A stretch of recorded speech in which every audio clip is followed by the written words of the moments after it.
इंसानियत से इंसाको नफरत हो गई है आज, हमसे जुदा रसूल की सुन्नत हो गई है आज। मिल्लत का हाल इसलिए बेजान हो गया, दुनिया में इस तरह का मुसलमान हो गया, दुनिया में इस तरह का मुसलमान हो गया। हाथ उठाइए, नबी की सुन्नत दाढ़ी को जिंदा करेंगे इंशाअल्लाह। सीधा जेल में जाकर के दाढ़ी रखेंगे, हाथ उठे इंशाअल्लाह। हम जेल भेजने के लिए तैयार हैं। तीसरा सवाल, तीसरा मैदान आपकी खिदमत पर रखने के लिए जा रहा हूं कुरान के हवाले से। मैं देख रहा था कि अभी इधर से पिंडाल से, औरतों के माँ बहन के पिंडाल से बहुत पैसा आया। अल्लाह इस जज्बे को सलामत रखे। इधर मर्द बैठे, उधर औरतें बैठी हुई है, जलसा चल रहा था। दस्तार बंदी का भूषण, तो मर्द यहाँ बैठा हुआ, औरत वहां बैठी हुई है, देखा पगड़ी बांध दिया। अब वो हाफिज कुरान दूल्हा से भी ज्यादा चमक रहा है। जब जलसा खत्म हो गया तो शौहर भी घर आ गया, बीवी भी घर आ गई।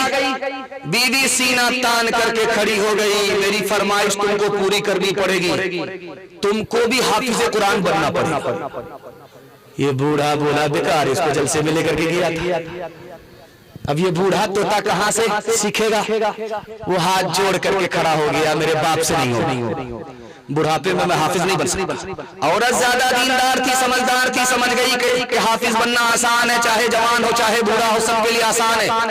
औरत ने कहा कि अगर तुम हाफिज बन जाओगे तो तुमको इनाम मिलेगा। इनाम के लालच में शौहर कान खड़े करके पूछता है कि क्या इनाम दोगी? कई इनाम, इतना बड़ा इनाम मिलेगा कि किसी को नहीं मिला। अगर तुम हाफिज बन जाओगे तो तुमको दूसरी शादी की इजाजत दे देगा। सुभान अल्लाह, रात दिन एक करके 6 महीना में हाफिज कुरान। एक मिसाल पैगाम खत्म कर रहा हूं। सहाबी घोड़े पर सवार है और नबी पैदल चल।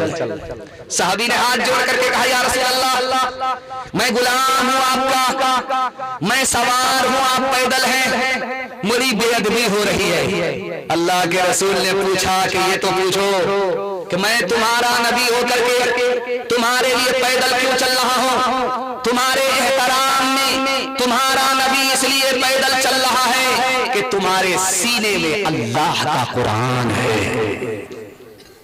मदरसे में बच्चा आया पढ़ने के लिए, दिगली वाले से कहा कि इसका खाने का इंतजाम कर दो, कोई तैयार नहीं। बच्चा जब जाने लगा तो उस्ताद ने कहा, बेटा खिलाने वाले ये लोग नहीं है, खिलाने वाला ऊपर बैठा। अब बच्चा जब रुक गया तो अगले दिन किसी का विकेट गिर गया। उसका बेटा दौड़ करके आया, एक चिल्ला, इसाले सवाब के लिए मैं खाना खिलाऊंगा बाप की तरफ से। उस्ताद ने कहा, मुबारक हो बेटा, 40 रोज का मसला हल। जब उन 40 रोज हो गए, एक दिन बाकी रहा तो बच्चा घबराने लगा, क्या? फिर दूसरे का विकेट गिर गया। एक चिल्ला फिर यहां से शुरू हो गया। फिर जब 39 दिन हो जाए, एक दिन बाकी रहे, एक का विकेट गिर जाए। अब मोहल्ले के लोग परेशान कि हर चिल्ले पर एक आदमी क्यों ऊपर उठ जाता। उस्ताद के पास आकर के कहा कि देखिए उस्ताद, मदरसे के मोहतमीम साहब, क्या हो रहा है बस्ती में? हर 40वें रोज एक आदमी इंतकाल कर जाता। कहा कि तुम्हारे मदरसे में कुरान पढ़ने के लिए तालिबे इल्म आया, तुमने खाने का इंतजाम नहीं किया, अल्लाह गैब से इंतजाम कर रहा है, जल्दी से इसके खाने का इंतजाम कर दो वरना पूरे मोहल्ले को ही अकेला खाना। हाथ उठाइए, वादा कीजिए कुरान को बेटी के साथ ससुराल रुखसत कर देंगे। हाथ उठाइए, इंशाअल्लाह खैर। ससुराल रुखसत करेंगे तो पढ़ेगा फिर कौन? हर दम बरस रहे हैं अनवार मदरसों में, आकर कोई देखे एक बार मदरसों में, हर पल मोहब्बतों का इजहार मदरसों में, गुफ्तार मदरसों में, किरदार मदरसों में, दिन भर तिलावतें हैं,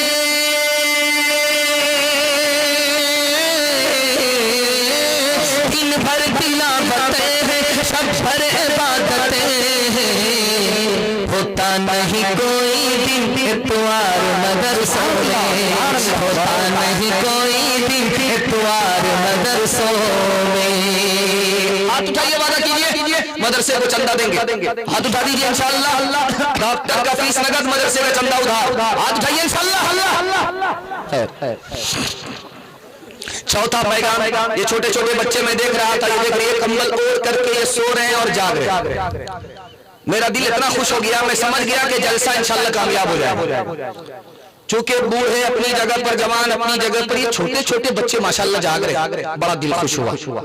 और खुशी इस बात से भी हुई कि बताइए सोने के वक्त में बच्चे जाग, इनको हमारी तरफ से दुआ मिलेगी इंशाअल्लाह। मैं आपके छोटे छोटे बच्चों के वास्ते दुआ करता हूं, अल्लाह इस बच्चे के मुकद्दर को जगाए, आपके दिल की मुराद अल्लाह पूरी फरमाए।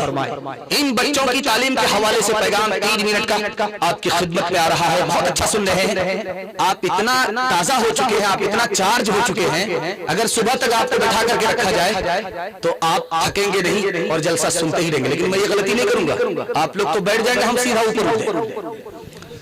तीसरा पैगाम आपकी खिदमत में तालीम के हवाले से रखने के लिए जा रहे हैं।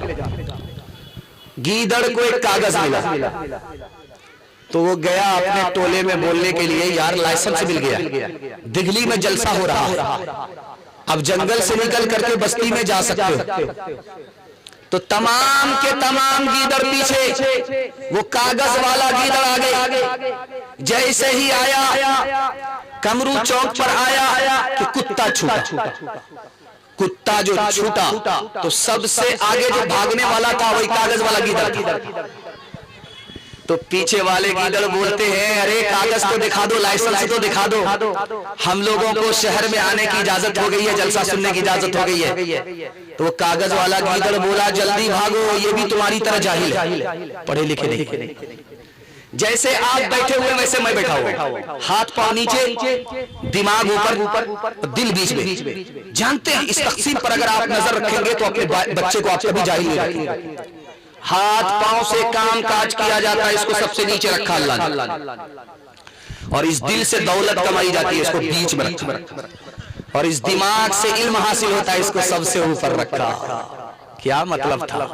तुम्हारे बच्चे के हाथ में अगर इल्म होगा, अल्लाह तुमको जिल्लत से उठाएगा, इज्जत की चोटी पर पहुंचा देगा।